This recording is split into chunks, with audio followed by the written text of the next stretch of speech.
Welcome to the Faith and Happiness Playground. I am your host, Elle Edwards, happiness coach, author, and founder of this little place, the Faith and Happiness Playground. I'm super excited that you are here. Now, quick housekeeping reminder. If you are brand new to my world, I would encourage you to like the page. I'm going to be going live every Tuesday and every Thursday. I'm also going to be sharing the podcast with you Monday, Wednesday, and Friday. And of course, if you enjoy this video, if you know somebody who would get benefit from it, please do share it. Together, we're going to reclaim what it means to be Christian by helping Christians like you be you here, full to the top with God's love. But I cannot do it on my own, so please do share. With the housekeeping notes over, let's get on with the show. All this week in the podcast, we are thinking, now what? You've reached that crossroads. Maybe your family don't need you quite as much anymore. Our families always need us. But you know, there's a difference between when you're raising small children versus older children, for example. So if you're at that point where, okay, saying to God, now what? That's what we're starting to explore this week in the podcast and moving forward as well. And so today, it is Wednesday at the time of releasing this episode. And it's what I meant. If you listened on Monday, you'll have heard me remind you that I love alliteration. It's one of the things I get really geeky about.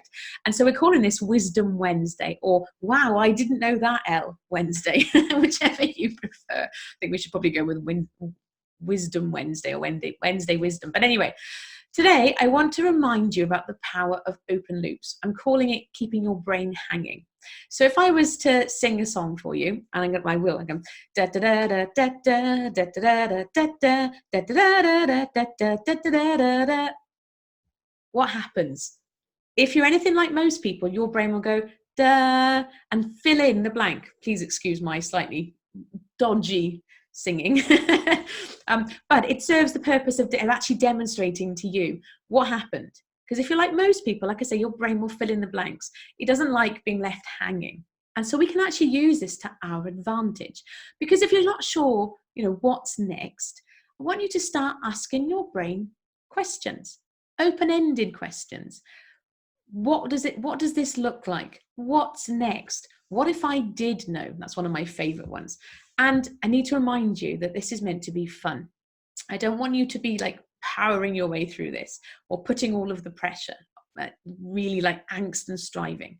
You can, of course, talk to God about this. And I want you to talk to God about this as well. But as I said last episode, the chances are high you're not going to get a text message from God. Instead, what you might get is what I like to call a divine download. I've had this happen more than once. It usually happens at about 4:30 in the morning, for me personally. And it's exciting, but it's also kind of frustrating because then I wake up, I'm like, oh, and I get really excited. I have to get up straight away and then write stuff down and want to straight away put things into action. 4:30 in the morning is early, even for an early bird like me. However, even if you're not going to get text messages from God, you will get those divine downloads, but you can help God help you. And at the end of the day, God created you, he created your brain. So it stands to reason, therefore, that actually the way that your brain is wired, he can use that to your advantage and to his advantage and make use of that. So what I want to encourage you to do is to slow down a little bit and go and do nothing that relates to your now what question. What do I mean by that? Well, you're probably the kind of person who is on the go all of the time. Maybe you're so busy that your stress levels, your general level of sort of alertness is pretty high, but it's almost become the new norm. Now, just as a point of reference, I don't want that for you long term. And you should know, if you and I are going to play together, I'm going to be encouraging you to slow down and stop and just breathe and enjoy the moment an awful lot more. I'm the kind of person who finds it really very, very easy to live in the moment. I can see the delight and the lovely and the just random, silly moments in life. And I want that for you as well. But the reason why this is important from a brain science perspective is, okay, let me give you an example. And no, I'm not going to sing this time.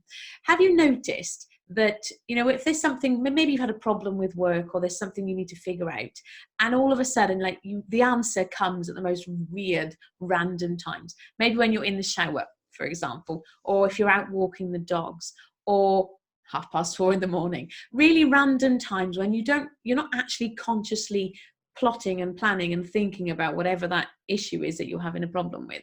Have you noticed that? Okay, that's the reason why I want you to have fun with this and why you want to just almost let your brain tinker with it behind the scenes. It's your subconscious working there, coming up with the answer. But by asking yourself these open-ended questions, What does that look like? What might that look like? What does God want that to be? These sort of questions. What if I did know? Like I say, one of my favorites.